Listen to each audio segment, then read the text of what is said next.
Hey guys, David Beebee here, and a warm welcome back to the Solo YouTube channel and to another video helping you get the most out of the Solo app. If you are new to the channel, Solo is an app that I developed in collaboration with Quayle for developing your fretboard visualization and your changes playing. It's available for iPhones, iPads, and Apple Macs in the iOS App Store, and for Android devices in the Google Play Store. And all the links to get it are in the description below. Every week-ish on this channel, we produce free videos and lesson content showing you and helping you get practice with the app, understand how it works, some behind-the-scenes stuff. So if you're interested in this, do give the video a thumbs up and subscribe to the channel and hit that bell icon to be notified of when we post new videos. In this week's video, we're going to be taking a look at some frequently asked questions to do with the workout options that appear in both the Changes Playing Trainer and the Scale Trainer. So let's dive right into it. So we occasionally receive support emails asking why can't the workout options be changed, why can't they be selected, or why they're sometimes grayed out and other times not. So I thought today I'd take a deep dive explaining about what the workout options actually are, what they're doing, and then answer this question as to why and when you can or can't select them. When you first launch Solo, whether you are in the Changes Playing Trainer or the Scale Trainer, in the bottom half of the screen we have these workout options. Now, when you first load it, because there's nothing selected, there's no level or chord changes or no scale selected, most of the workout options are all grayed out anyway. And in fact, you can't start a workout. Should seem fairly obvious, but you can't start a workout. The button is grayed out for start workout because we've got nothing loaded. So we need to populate that to begin with. So the first thing we're going to do in the Changes Playing Trainer is select a level. So I'm going to choose here the 1 and the 3, and then I'm going to choose, put this 1 and 3 across the chord changes to all of me, or all of me. So it's going to go through the changes to all of me, and for each of the chords, it's going to ask me to find and play the root, then the third. Now, what the workout options are going to do is allow you to ask Solo to manipulate the way it's presenting those intervals of the 1 and the 3, and then obviously how you're going to then find and play them. So the interval order, we can see here, is got forwards, reverse, and random.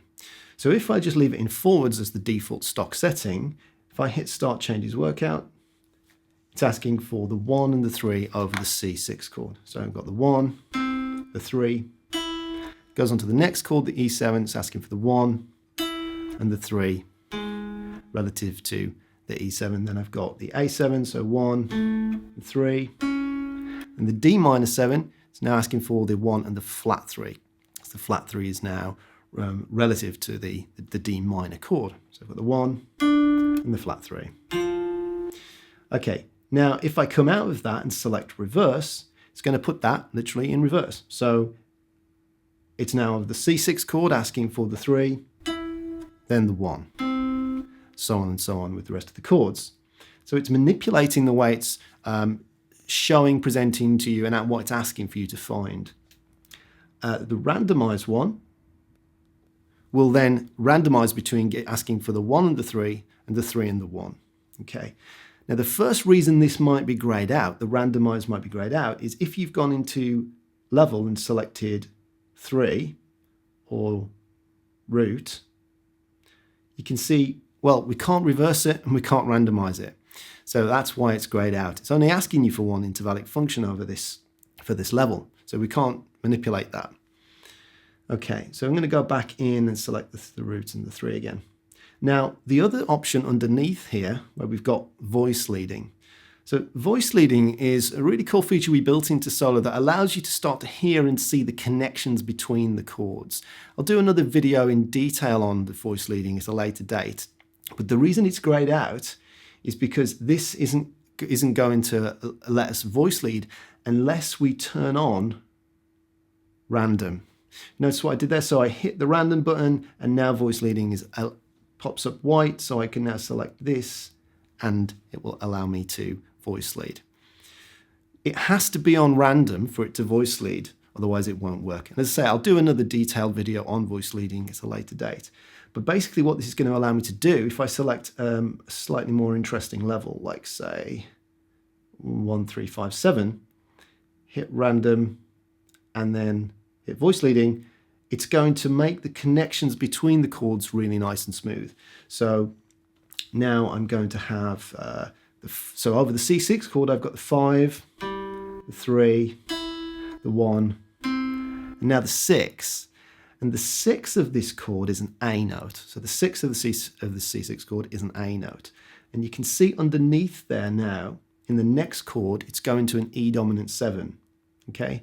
So solo is going to intelligently choose, for the first note of this next chord, choose the closest note, its closest intervallic function to where we're going to leave off. So we're on the 6th of the C chord, the A, and it's going to ask us for the 3 of the E7 chord, which is just a half step, just a semitone away from where we are currently. So it's going to go to this G sharp note, which is the 3rd of E. So this is the cool thing about voice leading, but it can only happen when random is turned on for the interval order. So if I play the 6th now on this, it's now turned on to the next chord, it's asking me for the 3. So I've now got 3, 5, flat 7, then 1 of the E. It's going to voice lead into the next one by the shortest distance to the A chord. So that's briefly what voice leading is doing and why it can't be selected if you don't have random on. If I go back to forwards or reverse, voice leading is not an option anymore. So you must have random selected in order for it to voice lead. And then finally, we've got the repeat is always there, and then the key, again, can only be selected if there is a set of chord changes. So this will most of the time, unless you've just launched the app or you've just installed it, most of the time you should be able to change the key. Direction in the scale trainer is a little bit like the interval order that we have in the changes playing trainer. It's going to be going up the scale here. So I'm just going to go and choose something like the major scale, and if I start the workout with the direction going up, it's going to ask me for 1, 2, 3, 4, 5, 6, 7, 1.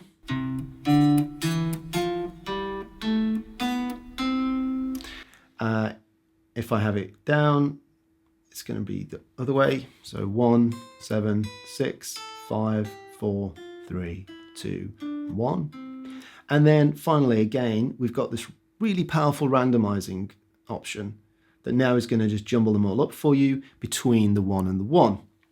So now I've got 1, 5, 7, 6, 3, 2, 4, and 1. That's a really powerful way of practicing your scales if you've not explored that just yet.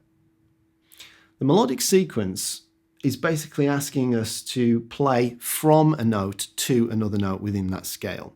So if I was to select, I'll just keep it really straightforward, I'll select the major scale, Ionian. I'm going to keep it the direction of the scale, it's just going to go up, and then the melodic sequence here, it's going to allow me to choose, do I want to start on the root of the scale and go through to the root, the 3 to the 3, 5 to the 5, or the 7 to the 7. And this is dynamic. This is intelligently changes based on what type of scale you've selected. So if you've not selected any scale at all, it's not going to have any options. But then if you go and choose, say, major pentatonic, then you will have the options correct for the major pentatonic. If I was to go and select, I don't know, something like Phrygian dominant, and then we've got the options, the chord tones selected for starting from the chord tones for the Phrygian dominant. And then the root movement is whether it's going to just stay static on that C all the time, so you can just keep practicing the C major scale with the options you've selected, or you can have it shift around, so it could just go through the C major scale once, and then it basically changes it to the same scale type, but from a different root, starting root note. So I could select here random, or move it up by a semitone, or down by a semitone. So if I do random, it's going to start on C Ionian, randomized, going, let's put it 1 to 1. And then as I hit that, I've got C major scale. So it's 1, 4, 3, 2, 7, 5, 6, 1. Now it's gone to B major. Okay, so it's randomized. It's gone to the same scale type of major, but it's now from a B. So now, and we've also got the randomizing of the intervallic functions on. So we've got 1, 5, 2, 6, 7, 3, 4, 1. Randomized again, we've gone to G sharp major, and so on and so on. So yeah, that's pretty much it as to regards to all the different workout options we have for the changes playing trainer and the scale trainer, what they're doing, why they're there, and most importantly is why you may or may not be able to select them at various times. They're incredibly powerful though. What they allow you to do is to practice in isolation with just one option or combine them together to really challenge the way that solo is asking you to find and play these intervallic functions and break you out of your comfort zones. So they're a really powerful utility within setting up your solo workouts and exercises. Okay then, that's it for this week's video. I do hope you've enjoyed it, found it useful and informative, and that it's cleared up any potential questions you may have had about the workout options and why they're not always available. If you do have any more queries or questions, leave them in the comments below and we'll get back to you. Give the video a thumbs up if you've enjoyed it, and if you want to see more of these kind of videos, subscribe to the channel and hit the bell icon to be notified when we post new videos. Solo is available now for iPhones, iPads and Apple Silicon Macs in the iOS App Store, and for Android devices in the Google Play Store. All the links to get it are in the description of this video below. Tom will be back with another lesson next week, and until next time guys, happy practicing. Bye bye.